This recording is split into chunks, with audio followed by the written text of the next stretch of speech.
So, last time we talked about habits, discipline, identity. Yeah, the foundation stuff. Exactly. But I feel like even if someone understands all of that, there's still something that blocks them. Let me guess. Overthinking? Ah, yeah, that's the one. It's a big one. Honestly, I think more people are stuck because of their thoughts than their circumstances. That's interesting. So it's not what's happening, it's how they interpret it. Exactly. Two people can be in the same situation and feel completely different about it. Because of mindset. Yes. Let's define that. What is mindset, really? It's the way you interpret and respond to reality. So it's like a filter. That's a perfect way to put it. Everything that happens goes through that filter. And if the filter is negative, Then everything looks worse than it actually is. that explains a lot. It does. And the tricky part is most people don't even realize they're doing it. It feels automatic. Because it is. Your brain creates patterns based on past experiences. So if someone has had a lot of negative experiences, They might expect negative outcomes even when there's no clear reason. that sounds exhausting. It is, but it can change. How? By becoming aware of your thoughts first. Awareness again. Always starts there. But awareness alone isn't enough, right? No, you also need to question your thoughts. Question them how.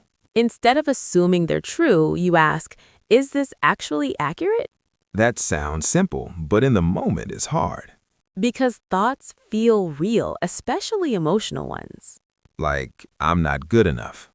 Exactly. That doesn't feel like a thought, it feels like a fact. So how do you challenge that? You look for evidence. Evidence against it? Yes, times when you were good enough, times when you succeeded, even in small ways. So you balance the perspective. Exactly. You're not trying to be overly positive, you're trying to be accurate. That's an important distinction. Because blind positivity doesn't work either. Yeah, saying everything is amazing when it's not feels fake. It creates resistance. Your brain doesn't believe it. So the goal is realistic thinking. Yes, honest, balanced thinking. Let's talk about overthinking specifically. Why do people do it so much? Because they're trying to control uncertainty. That makes sense. The brain doesn't like not knowing what will happen, so it keeps analyzing, replaying, predicting. Trying to find certainty. Exactly. But the problem is you rarely find it. So you just get stuck in loops. Yes, thinking about the same thing again and again without moving forward. That's the worst feeling.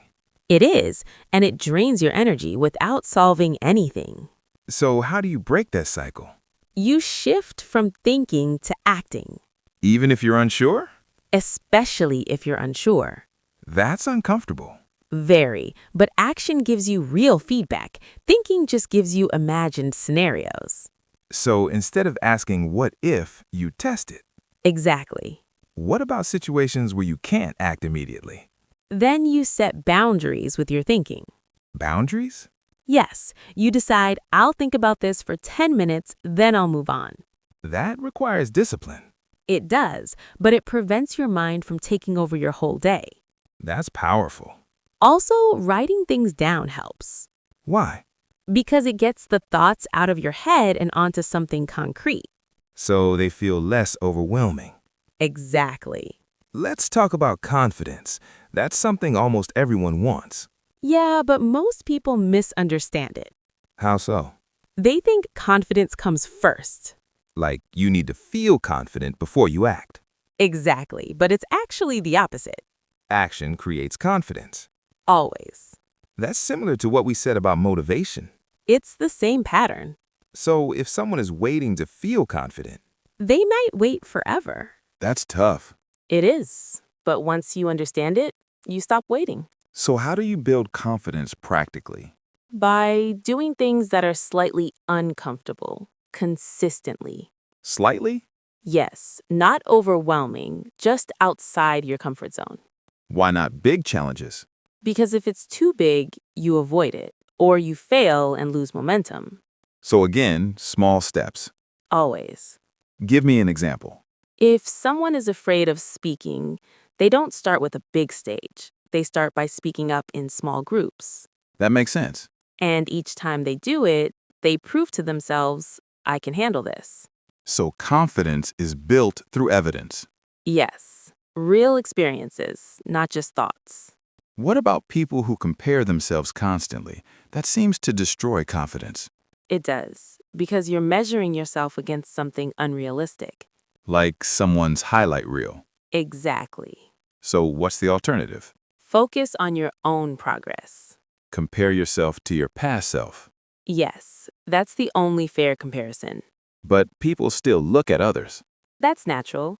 The goal isn't to stop completely, it's to not let it define your worth. That's hard. It is, but it gets easier with awareness. Let's talk about negative self-talk. That inner voice can be brutal. Yeah, and most people don't realize how much it affects them. It becomes normal. Exactly. If you've been talking to yourself a certain way for years, it feels natural. Even if it's harmful. Yes. So how do you change that? You start by noticing it. Again, awareness. Always the first step. And then, You interrupt it. interrupted how? When you catch yourself saying something negative, you pause and reframe it. Give me an example. Instead of, I'm terrible at this, you say, I'm still learning this. That feels more constructive. Because it is. It keeps you moving forward instead of shutting you down. So the goal isn't to lie to yourself. It's to speak to yourself in a way that helps you grow. That's a big shift. It is. And it changes how you feel, which changes how you act. Everything is connected. Always. Let's touch on fear again, but from a mindset perspective. Okay. Why does fear stop people so effectively, Because it feels like danger. even when it's not? Yes. The brain doesn't always distinguish between real danger and perceived risk. So trying something new feels threatening. Exactly. So what do? You don't try to eliminate fear, you act with it. That's important. Fear doesn't go away before action, it decreases after repeated exposure. So you move forward even if you're scared.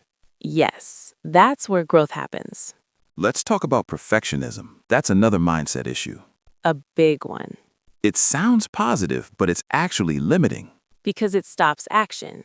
If it's not perfect, you don't start. Or you don't finish. So how do you deal with that? You lower the standard for starting.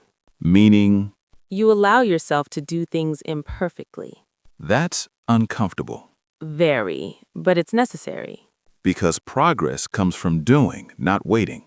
Exactly. And perfection is what? Unrealistic. Always. Let's bring this together.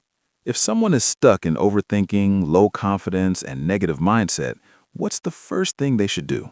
Take action. Small action. Even if their mindset isn't perfect. Especially then. So action leads, mindset follows. Yes, they influence each other, but action is the fastest way to shift mindset. That's powerful.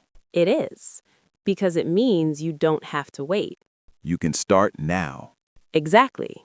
So mindset isn't about thinking perfectly. It's about thinking usefully. Confidence isn't something you find. It's something you build. And overthinking isn't solved by more thinking. It's solved by action. That's a strong message. It is. All right, next time let's go deeper into purpose and direction. Yeah, that's where people start asking bigger questions. Like, what am I doing with my life? Exactly. That's going to be interesting. Definitely. If you're listening, remember, you don't need to fix your whole mindset today. Just notice your thoughts and take one small action. That's enough. That's always enough.